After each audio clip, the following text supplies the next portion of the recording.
आज हम पढ़ेंगे अध्याय 20वें का 9वां श्लोक। मायावादी इसकी व्याख्या नहीं कर सकते कि जीव किस प्रकार अपने अज्ञान के कारण उत्पन्न हुआ और तात्पर्य माया की शक्ति से आवृत हो गया।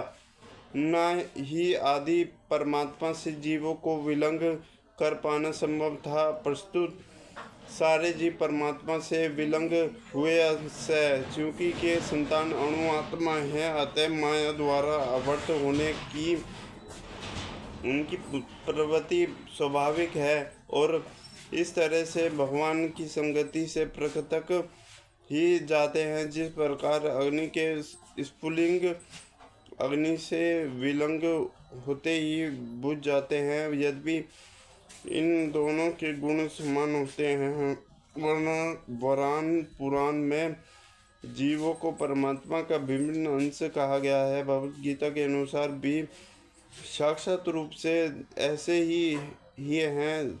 मोह से मुक्त होकर भी जीव पृथक अस्तित्व रखता है। जैसे कि कृष्ण द्वारा अर्जुन को दिए गए उपदेशों से स्पष्ट है, अर्जुन कृष्ण के उपदेश के कारण मुक्त हो तो गया, किंतु कभी भी कृष्ण से एकाकार नहीं हुआ। यह आत्मा अखंडित तथा असंतुलित है। इसे ना हो तो जलाया जा सकता है, ना ही सुखाया जा सकता है, ना साक्षात सर्वव्यापी अविकारी स्थिर तथा सदैव एक सा रहने वाला है।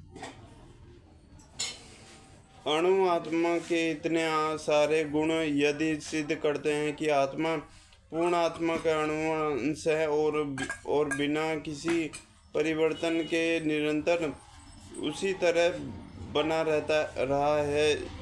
इस प्रसंग में अंतर्वाद के व्यवस्थित करना कठिन है, क्योंकि अणु आत्मा कभी भी परम आत्मा के साथ मिलकर एक नहीं हो सकता। भौतिक कार्यकलाप से मुक्त होकर अणु आत्मा भगवान के तेज की किरणों के आध्यात्मिक स्फुलिंग बनकर रहना चाह सकती है, किंतु बुद्धिमान जीव की तो भगवान की संगति करने के लिए वैकुंठ लोक में प्रवेश करता है। सर्वगत शब्द महत्वपूर्ण, क्योंकि इसके कोई संशय नहीं है कि जीव भगवान के समग्र सृष्टि में फैले हुए हैं।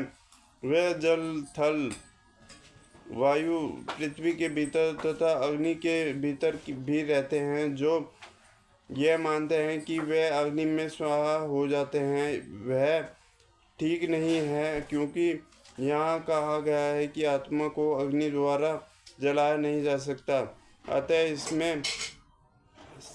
इसने नहीं कि सूर्यलोक में भी उपयुक्त प्राणी निवास करते हैं। यदि सूर्यलोक निर्जन हो तो स्वर्ग शब्द निरर्थक हो जाता है।